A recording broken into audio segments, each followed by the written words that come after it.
Resonance is more powerful than noise.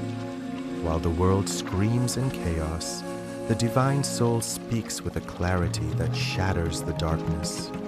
Tadashvitair hayair yukte, Mahati Syandane stitau Madhava, Pandavaschaiva Divyau Shanghau Pradatmatu. Then, from amidst the Pandava army, seated in a glorious chariot drawn by white horses, Madhava and Arjuna blew their divine conch shells.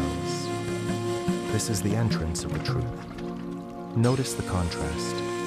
The Kauravas were loud, but the Pandavas are Divya, divine. Are you reacting to the noise of the world, or are you acting from a place of divine certainty? Find your center, after all.